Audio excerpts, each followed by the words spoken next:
తెలంగాణ జాతిపిత మాజీ CM BRS అధ్యక్షుడు కల్వకుంట్ల చంద్రశేఖరరావు బర్త్డే సందర్భంగా యాదగిరిగుట్టలో వైకుంఠ ద్వారం సర్కిల్ వద్ద కేక్ కట్ చేసి బీఆర్ఎస్ నాయకులు సంబరాలు చేసుకున్నారు. ఈ సందర్భంగా వారు మాట్లాడుతూ తెలంగాణ ప్రభుత్వంలోనే పేదలకు సంక్షేమ పథకాలు అందాయని, నేటి కాంగ్రెస్ ప్రభుత్వం ఇచ్చిన 6 గ్యారంటీలను మరిచారని తెలిపారు. తెలంగాణ జాతిపిత మాజీ సీఎం బీఆర్ఎస్ అధ్యక్షుడు కల్వకుంట్ల చంద్రశేఖరరావు బర్త్డే సందర్భంగా యాదగిరిగుట్టలో వైకుంఠ ద్వారం సర్కిల్ వద్ద కేక్ కట్ చేసి బీఆర్ఎస్ నాయకులు సంబరాలు చేసుకున్నారు.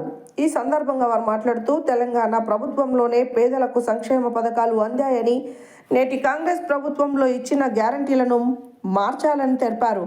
కార్యక్రమంలో BRS town secretary general Papatla Narahari, councillor Peraboina Satyanarayana, BRS నాయకులు కోలే వెంకటేష్ గౌడ్, ముక్కెర్ల సతీష్ యాదవ్, షారాజీ రాజేష్, చిత్తర్ల బాలయ్య గౌడ్, గంగసాని నవీన్, కంసాని స్వామి, నరసింహారెడ్డి, సతీష్ భట్, దాసరి బాలగురువయ్య, మిట్ట శివ, బూడిద స్వామి, ఎస్కే నజీర్, సర్దార్, చిరంజీవి, మాటూరి బాలయ్య, మోతే బాలు, శ్రీను, గౌటి నరసింహ, పలువురు బీఆర్ఎస్ నాయకులు పాల్గొన్నారు.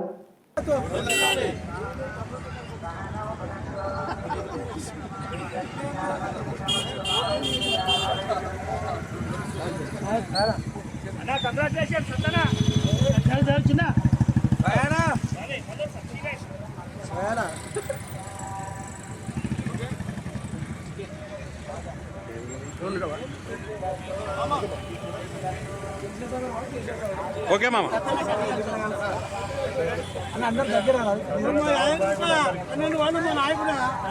ఆయనే కేసీఆర్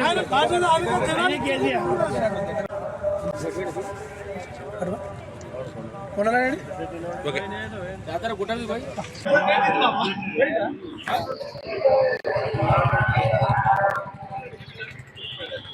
అంజయ్య బాక్సు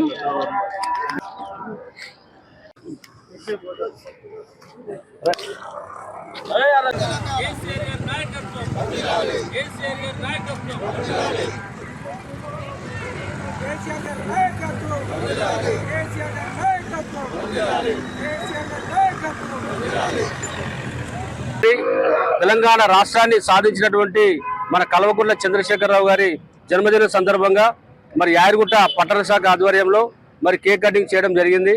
ఇవాళ ఈ యొక్క బర్త్డే ద్వారా మేము ఒక బాధాకరమైన విషయాన్ని కూడా మేము చెప్పదలుచుకో ఉన్నాం. ఎందుకంటే మరి తెలంగాణ రాష్ట్రాన్ని సాధించిన కేసీఆర్ గారు మరి యాదగిరిగుట్ట ప్రాంతాన్ని, మరి యాదాద్రిని మరి ఇంత డెవలప్మెంట్ చేస్తే మరి యాదగిరిగుట్ట ప్రజలు మరి బీర్ల ఐలయ్య గారు మరి కక్షపూర్వక రాజకీయాలు చేసి ఇవాళ 12 వార్డులలో మరి ఒక్కటే గెలిపించడం జరిగింది.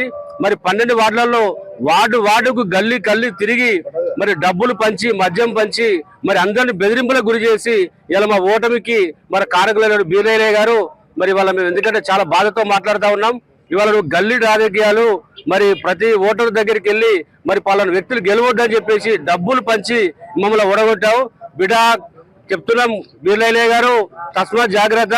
మా ఓటమి జనాలలో కొంత 60 మంది 70 మంది కూడా వ్యతిరేకించవచ్చు. 472 మందిని మమ్మల్ని స్వాగతించారు. మరి వారి స్ఫూర్తిగా మరి వారు చేసేటువంటి మరి ఏదైతే మాకు బాధ్యత ఇచ్చారో మరి ప్రతిపక్షంగా బాధ్యత నెరవేర్చడం కోసం మరి 12 వార్డులలో కూడా మేము అనునిత్యం మీ యొక్క ఏదైతే మీ అభివృద్ధి కార్యక్రమాలకు సంబంధించిన విషయాలు కావచ్చు, మరి 12 వార్డులలో మీరు చేసేటువంటి అక్రమాలకు సంబంధించినవి కావచ్చు, ప్రతి నిత్యం మేము అడ్డుకుంటాం, వెంటాడుతాం, వేటాడుతాం. ప్రజలు 8వ వార్డు కౌన్సిలర్గా గెలిచినందుకు ప్రత్యేక ధన్యవాదాలు. అదేవిధంగా పుట్టినరోజు శుభాకాంక్షలు. ఆయన నిండు 100 ఏళ్ళు మంచిగా ఉండి అందరికీ ఆశీస్సులు ఇవ్వాలని కోరుకుంటా ఉన్నాను. అదేవిధంగా ఇవాళ యాదగిరిగుట్టలో ఇంత మంచి గొప్పగా చేసినందుకు, అభివృద్ధి చేసినందుకు మంచి మెజార్టీ తీసుకొచ్చారు. ఏదో 5-10 ఓట్లతోటి ఓడిపోవడం జరిగింది మిగతా కౌన్సిలర్లు. కానీ జనాలలో స్పందన తగ్గలేదు. మద్యానికి కొంచెం వెనుక ముందు అయి కొంచెం 5-10 ఓట్లతోటి పోయిన వాళ్ళకు బాధాకరము.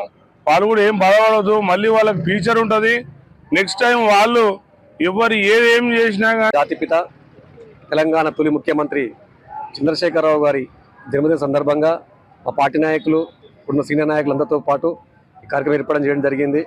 మొన్న జరిగిన ఎలక్షన్స్లో మీరు అందరూ చూశారు, ఇక్కడ మీడియా వాళ్ళు చూశారు, వార్డులలో ప్రజలు చూశారు. అది అనైతిక గెలుప నైతిక గెలుపు అనేది మీరే నిర్ణయించుకోవాల్సిందిగా కోరుకుంటూ మాకు ఇచ్చిన తీర్పును మేము శిరస వహిస్తూ ఇంకా ప్రజలకు ఇంకా లోతుగా పోయి వాళ్ళకి కావాల్సిన పనులను కూడా మేము దగ్గరుండి చూసుకుంటూ